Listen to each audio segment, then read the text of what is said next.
بسم اللہ الرحمن الرحیم وبہ نستعین انہ خیر ناصر ومعین وصلی اللہ علی محمد وآلہ الطاہرین۔ الحمدللہ، خداوند منان کے لطف و کرم سے ہماری گفتگو عرفان اسلامی کے تعارف کے بیان میں تھی۔ گزشتہ جلسے میں عرفان اور فلسفہ یا عقل و دل کا آپس میں کیا رابطہ ہے، مختصر طریقے سے بعض نکات کو آپ کی خدمت میں عرض کیا۔ اگرچہ اور بہت زیادہ نکات بیان کیے جا سکتے ہیں، لیکن کیونکہ ہماری بنا اس بات پر ہے کہ مختصر انداز سے عرفان اسلامی کا تعارف پیش کریں، لہٰذا جو کلیدی اور بنیادی نکات ہیں وہ آپ کی خدمت میں عرض ہوئے۔ آج انشاءاللہ جو ایک اہم بحث ہے اور بہت ہی زیادہ اہمیت کی حامل ہے، اس بحث کو آپ کی خدمت میں عرض کریں گے، اور وہ بحث ہے عرفان اور دین۔ یہ مبحث عرفان اور دین کا آپس میں کیا رابطہ ہے، اس بحث کو معمولاً عرفانی کتابوں میں شریعت، طریقت اور حقیقت کے عنوان سے پیش کیا جاتا ہے۔ اس بحث کے ذیل میں ہمیں یہ معلوم ہوتا ہے کہ عرفاء دین کے بارے میں کیا نقطہ نگاہ رکھتے ہیں۔ یہ بہت ہی اہمیت والا نقطہ ہے کہ دین کے بارے میں اہل معرفت کی کیا نظر ہے۔ انشاءاللہ اس بحث کو جب ہم آپ کی خدمت میں عرض کریں گے تو کافی سارے نکات جو معمولاً ابہام کی وجہ سے، روشن نہ ہونے کی وجہ سے بہت زیادہ اشکالات کا باعث بنتے ہیں، اعتراضات کا باعث بنتے ہیں، وہ مسائل خود بخود حل ہو جائیں گے۔ اچھا، سب سے پہلے میں ایک کلی نقطہ آپ کی خدمت میں عرض کروں کہ یہاں پر دین سے مراد بھی ہماری فعلاً خصوصیت سے دین اسلام ہے۔ اہل معرفت کہتے ہیں کہ دین مبین اسلام کے کلی طریقے سے 3 حصے ہیں، 3 بخش اور 3 حصے ہیں۔ دین مبین اسلام کا ایک حصہ احکامات اور آداب اسلامی پر مشتمل ہے کہ یہ احکامات اور آداب اسلامی ہمارے سامنے فقہ اسلامی اور اخلاق کی صورت میں نمایاں ہوتے ہیں۔ یعنی دین اسلام کا ابتدائی اور پہلا حصہ، اگر آپ کہیں سطح اولی، وہ یہ فقہ اور اخلاق ہے کہ اس فقہ اور اخلاق کا کام یہ ہے کہ انسان کے ظاہر کو سنوارتے ہیں۔ دوسرے لفظوں میں تمام وہ اعمال جوارحی جیسے نماز ہے، روزہ ہے، حج ہے، حمد ہے، شکر ہے، آداب صحبت ہیں، آداب معاشرت ہیں، یہ تمام حصہ، اس حصے کو اہل معرفت شریعت کا نام دیتے ہیں۔ پس شریعت یعنی جو فقہ اسلامی اور آداب اسلامی کو ہمارے سامنے نمایاں کرے، کہ یہ ظاہری پہلا حصہ ہے۔ البتہ یہاں پر بریکٹ میں ایک جملے کی طرف بھی میں اشارہ کروں،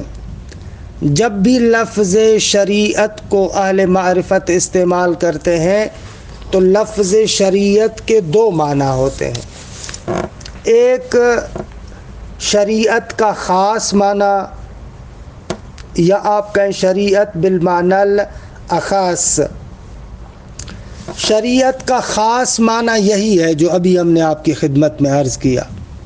یعنی تمام احکام و آداب اسلامی، یہ شریعت کا خاص معنی ہے کہ اس شریعت کے خاص معنی کے مقابلے میں دو اور چیزیں بھی ہیں، ایک طریقت اور ایک حقیقت۔ یہ ہے شریعت کا خاص معنی۔ دوسری مرتبہ شریعت کا عام معنی ہے، شریعت بالمعنی الاعم۔ اس صورت میں شریعت یعنی کل دین، دین کی جتنی بھی سطوح اور جتنی بھی سطحیں ہیں ان تمام سطوح کو شامل ہو۔ اس معنی میں، عام معنی میں شریعت یعنی کل دین، دین کے تمام مراتب، دین کے تمام مراحل سب اس میں آ جاتے ہیں۔ اس معنی میں شریعت طریقت اور حقیقت کے مقابلے میں نہیں ہے، بلکہ وہاں پر شریعت بالمعنی الخاص، طریقت اور حقیقت ان تینوں چیزوں کو شامل ہے۔ خوب یہ اہم نقطہ ہے، اس کی طرف توجہ کریں۔ سید حیدر آمولی رحمۃ اللہ علیہ اپنی عظیم کتاب جامع الاسرار کے اندر ان نکات کی بہت ہی اچھی وضاحت کرتے ہیں، اور یہاں سے بہت سارے سوالات خود بخود حل ہو جاتے ہیں۔ مثلا بعض لوگ کہتے ہیں کہ بھیا ہمارے پاس فقط شریعت ہے، دین کے اندر شریعت ہے، طریقت اور حقیقت نامی کوئی چیز دین کا حصہ نہیں ہے۔ بعض لوگ ایسے کہتے ہیں کہ انشاءاللہ اس کی ابھی وضاحت آئے گی، جب میں طریقت، حقیقت وغیرہ کو بیان کروں گا تو یہ مطلب روشن ہوگا۔ لیکن ابھی جو فی الجملہ ان دوستوں کو جواب دینا چاہتا ہوں کہ بابا اہل معرفت کے جب جملات کو آپ استعمال کرتے ہیں تو ظاہر سی بات ہے کہ آپ ان کی مکمل بات کو پڑھیں۔ وہ جو شریعت کو طریقت اور حقیقت کے مقابلے میں ایک قسم کے طور پر ذکر کرتے ہیں، وہاں پر شریعت بالمعنی الخاص مقصود ہے، وگرنہ اگر شریعت بالمعنی العام ذکر ہو تو اس صورت میں اسی شریعت بالمعنی العام کے اندر شریعت بالمعنی الخاص، طریقت، حقیقت، یہ ساری چیزیں آ جاتی ہیں۔ تو ظاہر سی بات ہے کہ جس قوم کی آپ بات نقل کر رہے ہیں، انصاف کا تقاضا یہ ہے کہ اس قوم کی بات کو کامل طریقے سے سمجھیں۔ جب تک آپ کامل طریقے سے ان کی بات کو نہیں سمجھیں گے، آپ اشتباہ کریں گے۔ اکثر اوقات ہم نے جو ملاحظہ کیا ہے اور دیکھا ہے، اکثر وہ لوگ جو عرفان وغیرہ کی مخالفت کرتے ہیں، یہ وہ لوگ ہیں کہ جن بیچاروں نے باقاعدہ فنی طریقے سے عرفان کو نہیں پڑھا، لہذا عرفان کے مطالب سے صحیح طریقے سے آشنائی نہیں ہے، لہذا کسی جگہ سے ایک جملہ اچک لیا اور اس جملے کو اچک کر ایک پروپیگنڈا کا ماحول بناتے ہیں۔ جیسے کہ آج کل کے زمانے میں بڑے افسوس کے ساتھ کہنا پڑتا ہے، عارف واصل حضرت آیت اللہ حسن زادہ آمولی رحمۃ اللہ علیہ کا جو انتقال ہوا ہے، ایک مغرض گروہ کہ واقعاً مجھے تعجب ہوتا ہے، ایسا مغرض گروہ کہ جن لوگوں کا کام اصلاً بالعموم دین کے خلاف ہے اور بالخصوص مکتب تشیع کے خلاف ہے، ان لوگوں کی پروپیگنڈے میں آ کر اس عظیم عارف اور اس عظیم حکیم اور اس عظیم فقیہ کے بارے میں حرزہ سرائی کرتے ہیں۔ واقعاً بڑا افسوس ہوتا ہے۔ میڈیا پر آپ ملاحظہ کریں، ایک اللہ یاری نامی شخص جو حقیقت میں دشمن دین ہے، کہ جو دشمن کا آلہ کار ہے، کہ ایک ایسا منافق انسان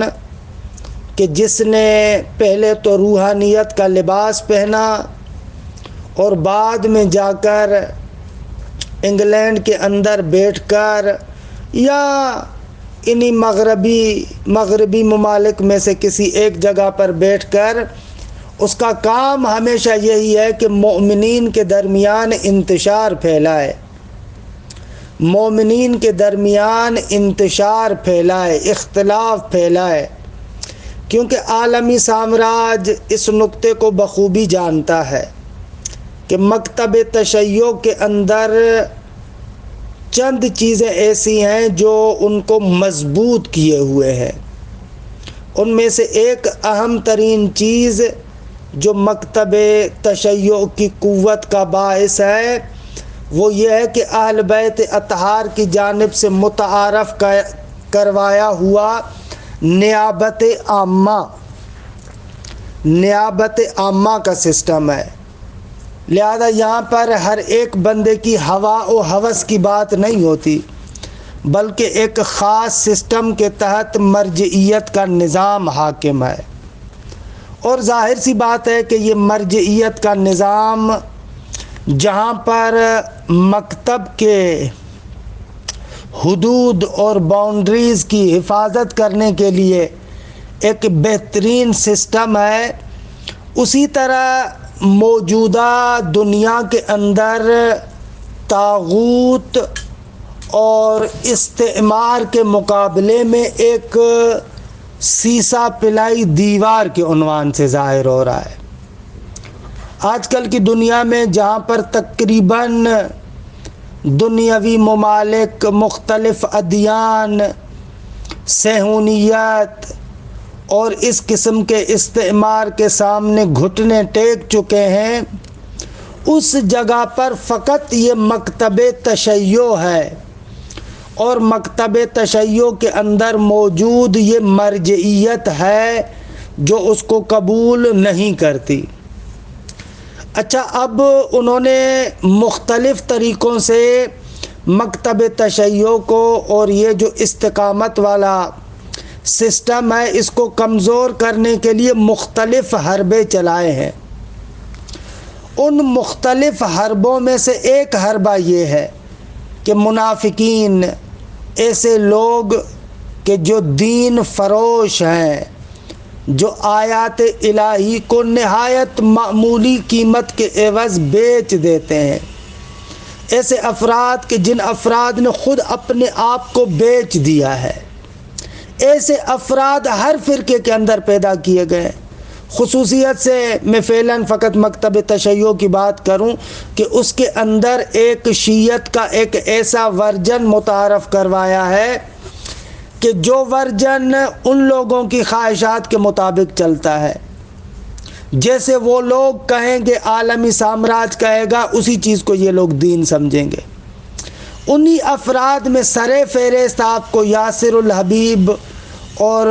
اللہ یاری جیسے بندے نظر آئیں گے کہ ان لوگوں کا کام یہی ہے، ان لوگوں کا اصلاً کام یہی ہے کہ لوگوں کے اندر انتشار پھیلائیں، اختلاف پھیلائیں، اور وہی جو قرآن مجید نے یہودی عالموں کی خصوصیت بتائی ہے نا کہ یحرفون الکلمہ، کہ باتوں کو اپنے مقام سے ہٹا کر پیش کرتے ہیں، زبانوں کو ایسے گھما کر ایک بات کو پیش کرتے ہیں کہ ایک بات کا دوسرا مطلب نکل آتا ہے۔ تو اس جیسے خبیث لوگوں کا بھی کام یہی ہے، بزرگان حکمت و معرفت کے کلام سے کسی جملے کو اچک لیتے ہیں، اس کے سیاق و سباق کو کاٹ کر، اصلاً اگر کسی علم کی اصطلاح ہے تو اس اصطلاح کو عوامی معنی میں پیش کر کے لوگوں کو متنفر کرتے ہیں دین سے۔ انہی افراد میں سے کچھ ایسے اور بھی ضمیر فروش قسم کے افراد ہیں کہ جن کی اصل بنیادی طریقے سے معلومات بالکل ناقص ہے، نہ سسٹمیٹک طریقے سے وہ دین مبین اسلام کو پڑھے ہیں، نہ علوم اسلامی کو انہوں نے حاصل کیا ہے، چند کتابوں کو اوپر سے دیکھ کر، چند ترجموں کو پکڑ کر انہی چیزوں کو دین بنا کے ایک دین کے نام پر اپنی پھکی پیش کرتے ہیں۔ ایک عجیب و غریب قسم کا چورن چلایا ہوا ہے اور ظاہر سی بات ہے کہ ان لوگوں کو اپنا یہ چورن بیچنے کے لیے جیسے ہمیشہ باطل کی کوشش ہوتی ہے کہ کیونکہ باطل کو امیر المؤمنین کے بقول کے باطل کو باطل کی شکل میں تو پیش نہیں کرے گا، کیونکہ اگر باطل کو باطل کی شکل میں پیش کیا جائے تو کوئی بھی بندہ نہیں اس کو قبول کرے گا۔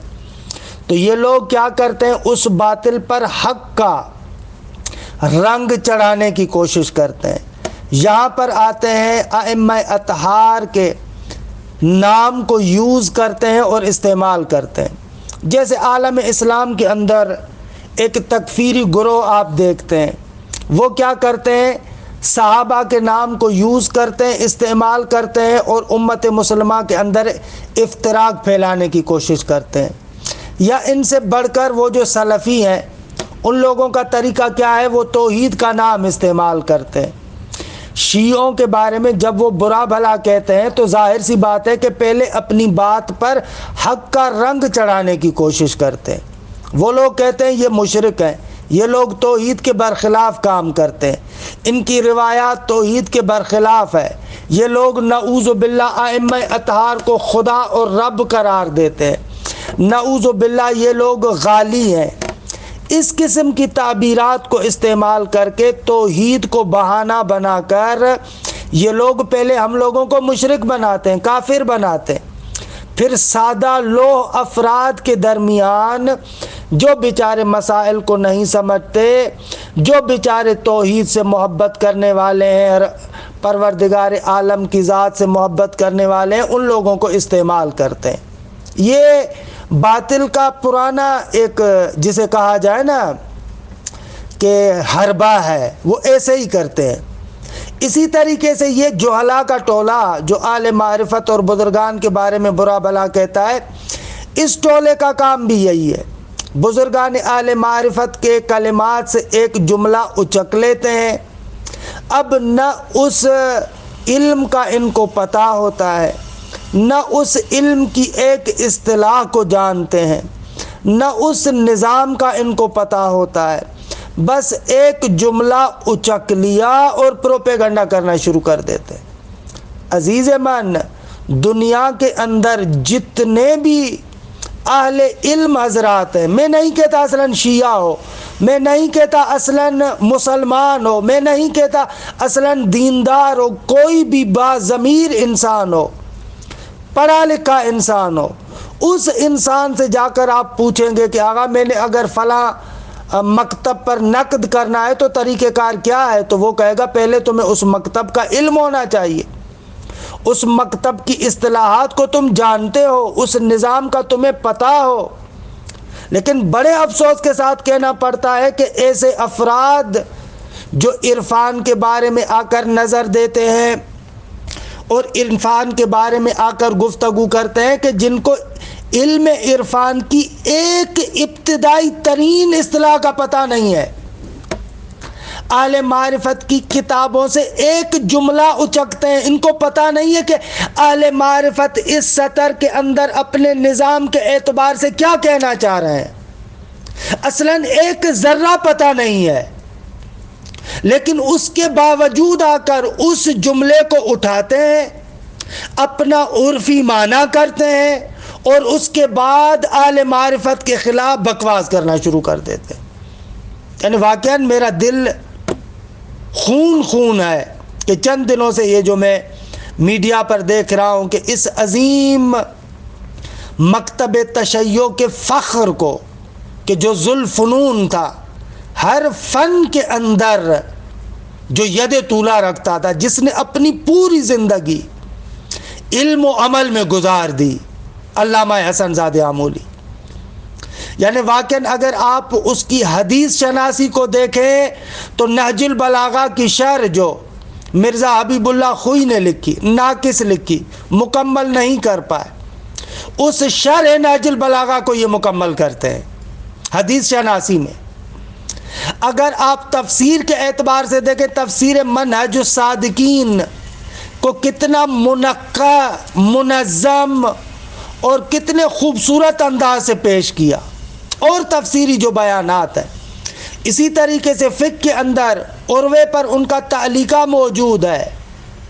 فقہ کے اندر آج تک حوزات کے اندر بہت کم وہ شخصیات ہیں جن کے آپ کو وقت اور قبلے کے باب میں مباحث ملتے ہوں. یعنی واقعاً یہ مشکل مباحث ہیں فقہ اسلامی کے اندر، قبلے کی بحث اور وقت کی بحث. اس وقت اور قبلے کے بارے میں مفصل دروس، مفصل تصنیفات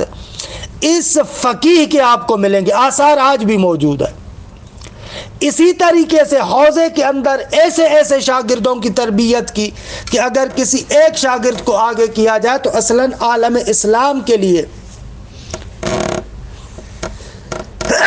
الحمدللہ فخر کی حیثیت رکھتا ہے. لیکن بعض ان میں سے مغرض افراد جیسے اللہ یاری جیسے افراد اور بعض جاہل افراد،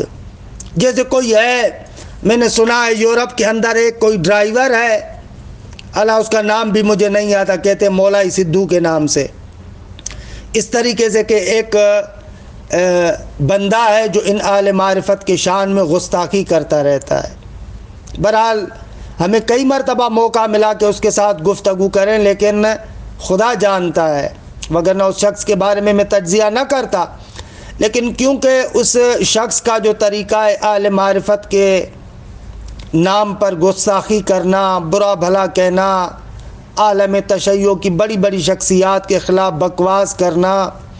تو لہذا مجبور ہوں کہ میں اس کے بارے میں ایک دو جملہ کہوں. خود اس کے گروپ میں گیا اور وہاں پر بحث کی،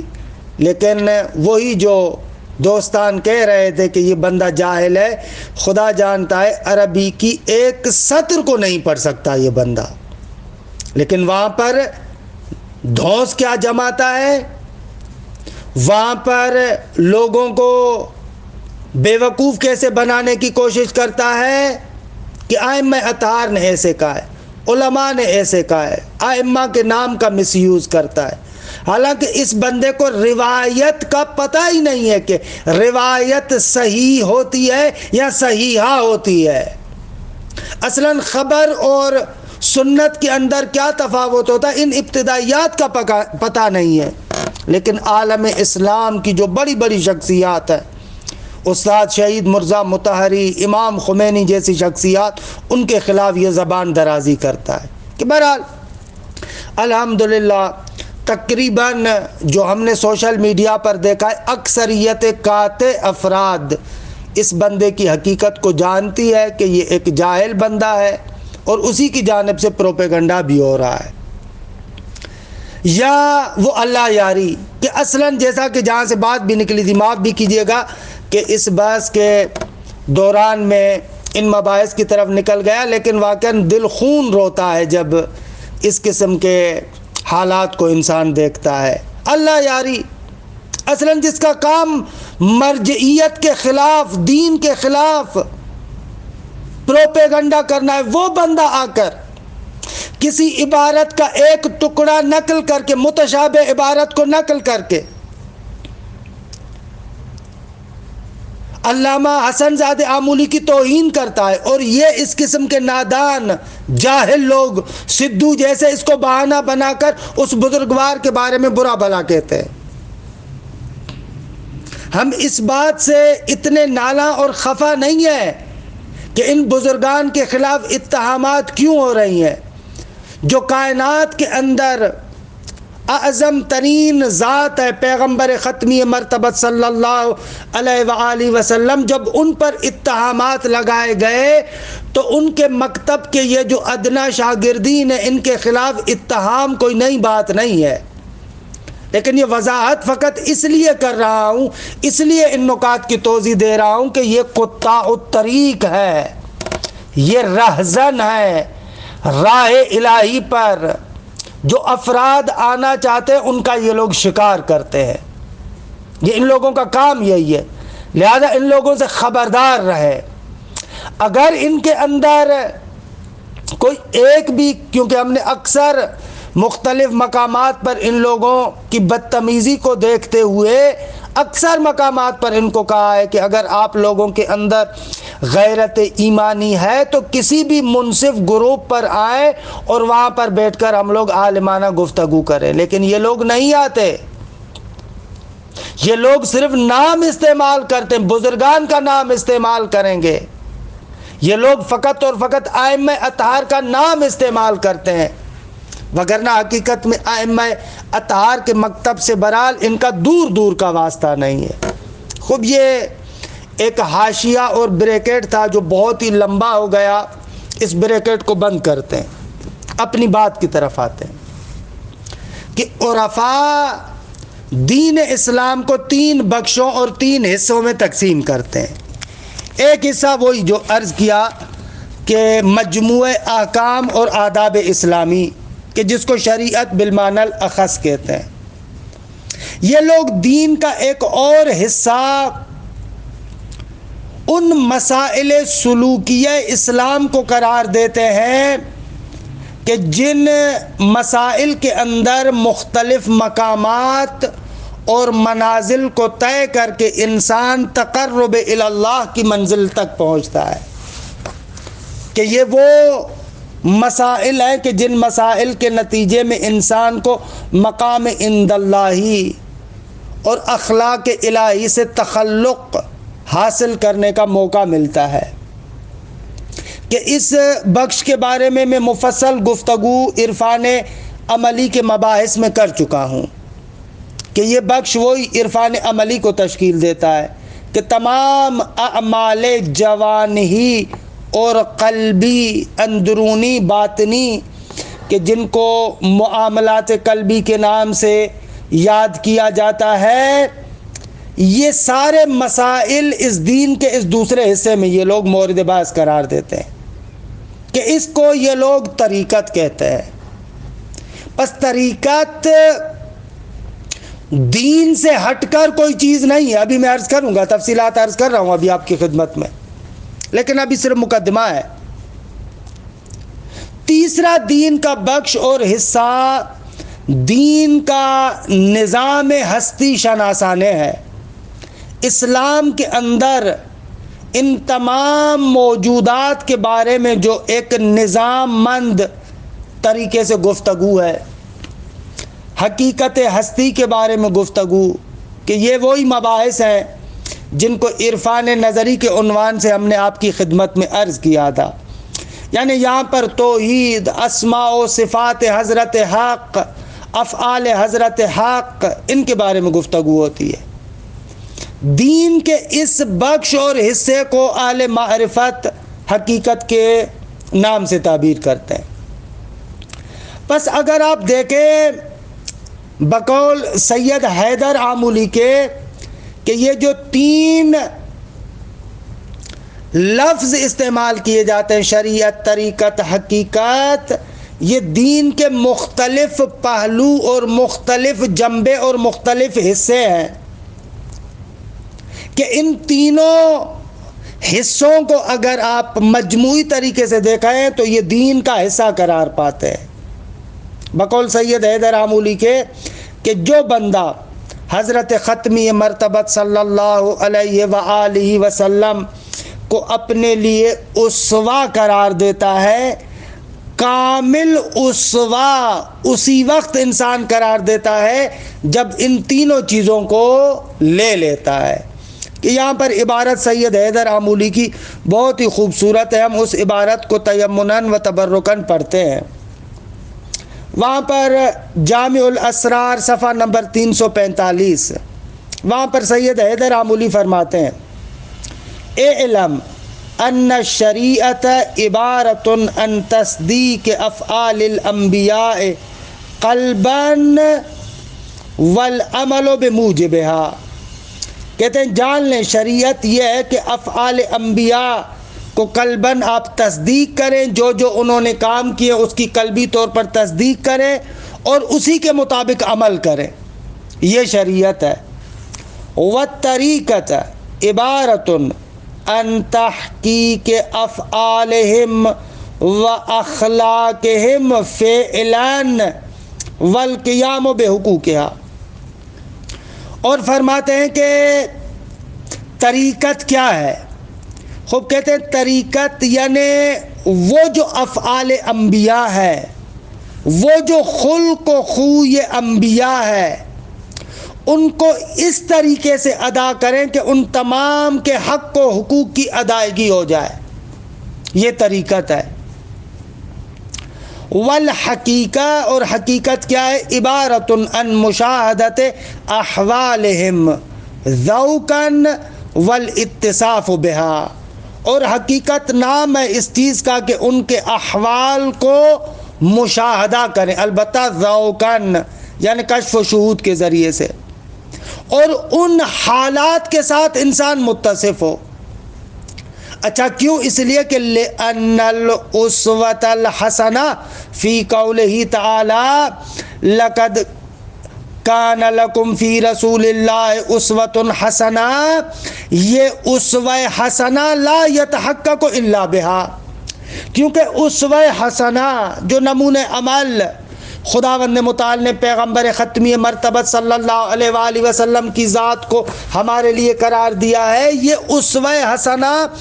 اسی صورت میں متحقق ہوگا جب ہم ان امور کی رعایت کریں، ان مراتب کو ادا کریں، اے برعایت هذه المراتب علی ما ہی علیہ، جس طریقے سے یہ مراتب ہیں ان تمام مراتب کے حق و حقوق کی ادائیگی کی جائے، کیونکہ لأن الاسوۃ الحسنہ عبارت عن القیام باداء حقوق مراتب شرعی، کیونکہ اسوہ حسنہ کا مقصد یہ ہے کہ شریعت کے جتنے مراتب ہیں ان تمام مراتب کے حق و حقوق کی رعایت کی جائے، کہ التی ہی مشتملۃ، وہ مراتب کے جو مشتمل ہے شریعت، طریقت اور حقیقت پر۔ یہ سید حیدر آمولی کی عبارت ہے۔ اور پھر سید حیدر آمولی اپنی اسی کتاب کے اندر اس روایت کی جانب بھی اشارہ کرتے ہیں کہ جس کو حاجی نوری مستدرک الوسائل میں ذکر کرتے ہیں کہ الشریعۃ اقوالی والطریقۃ افعالی والحقیقۃ احوالی، شریعت میرے اقوال سے عبارت ہے، طریقت میرے افعال سے عبارت ہے، حقیقت میرے احوالات کا نام ہے، اس کی طرف اشارہ بھی کرتے ہیں۔ بس نتیجہ لیتے ہوئے سید حیدر آمولی ایسے کہتے ہیں فَإِيمَانُهُ بِالْغَيْبِ حَقٌّ وَشَرِيعَةٌ، خوب حضرت حق پر ایمان بالغیب رکھنا یہ شریعت ہے، وَكَشْفُهُ وَوِجْدَانُهُ الْجَنَّةَ وَالنَّارَ وَالْعَرْشَ حقیقہ، اور ان حقائق کو کشف کرنا، مشاہدہ کرنا، پا لینا، مثلا جنت ہے، نار ہے، عرش ہے، کہ وہ مشہور حدیث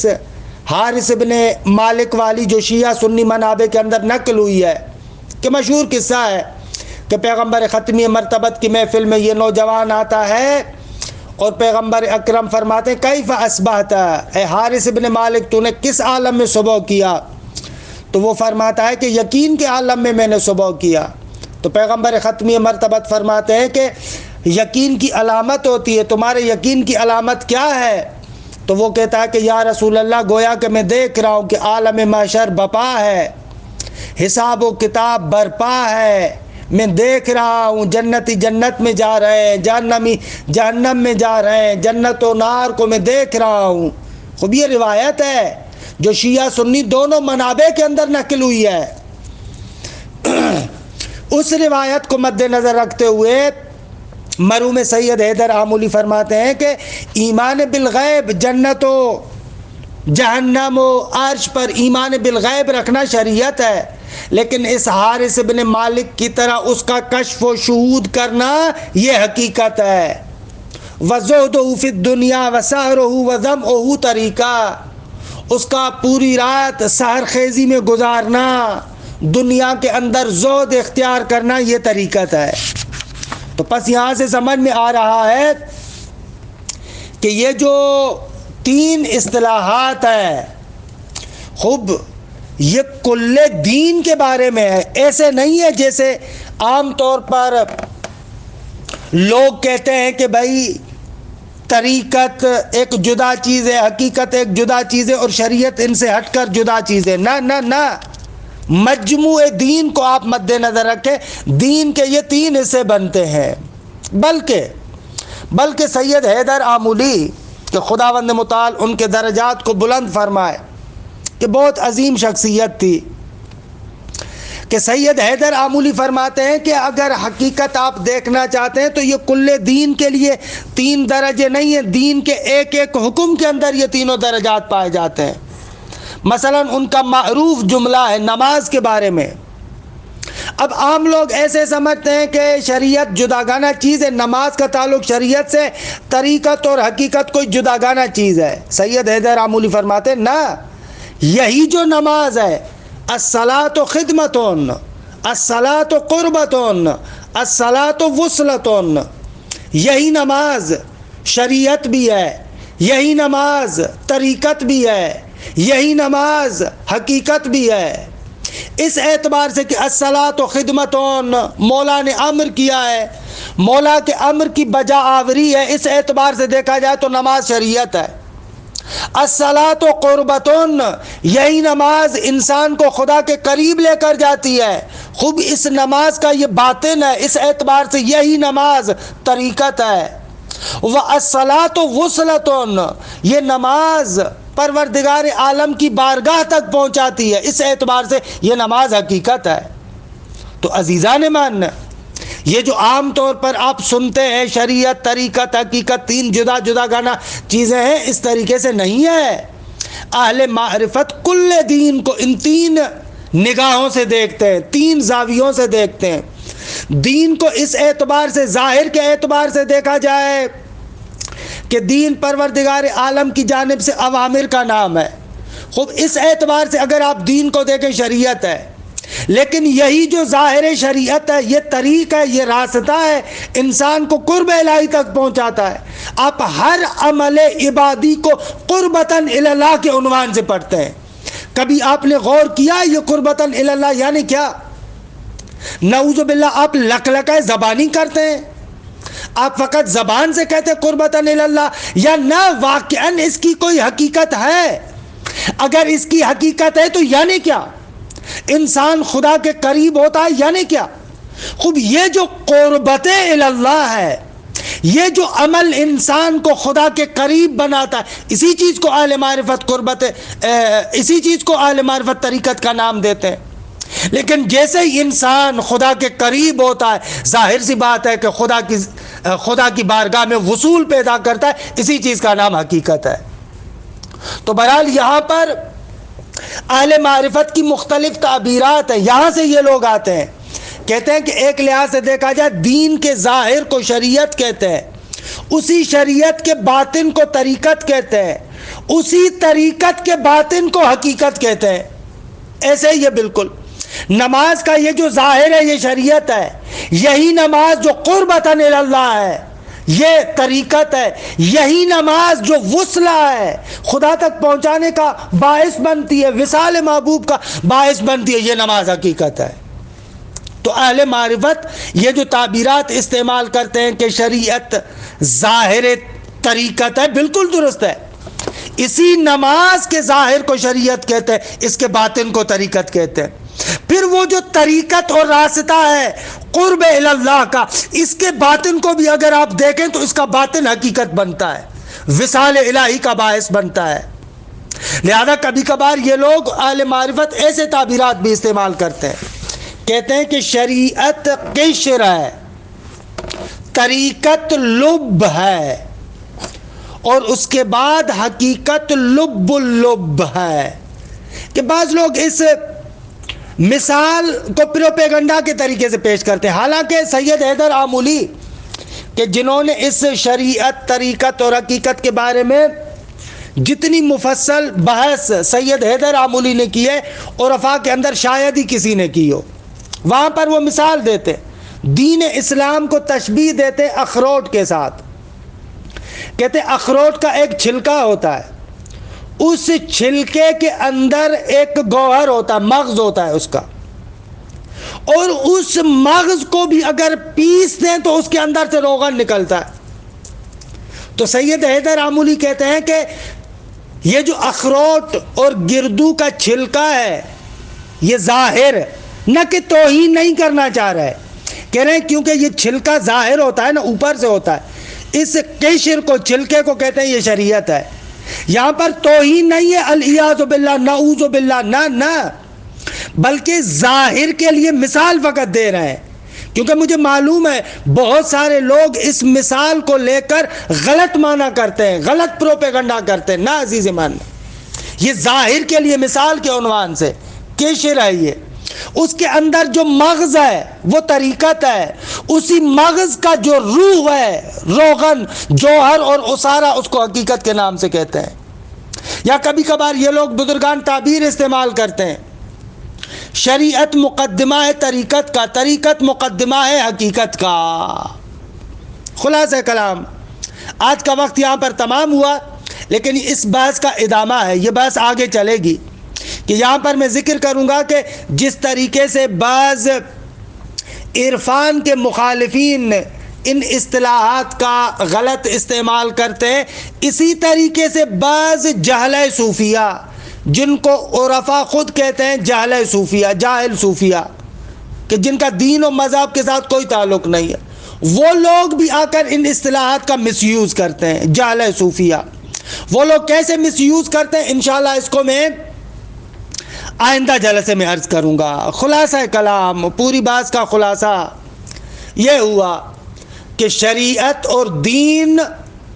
ایک کلی اور عام معنی میں دیکھا جائے تو کلی اور عام معنی میں دین اور شریعت بالمعنی الخاص، طریقت، حقیقت، تینوں کو شامل ہے، اور ایک مرتبہ شریعت بالمعنی الخاص کہتے ہیں وہ طریقت اور حقیقت کے مقابلے میں ہے۔ صلی اللہ علی محمد و آل بیتہ الطیبین الطاہرین۔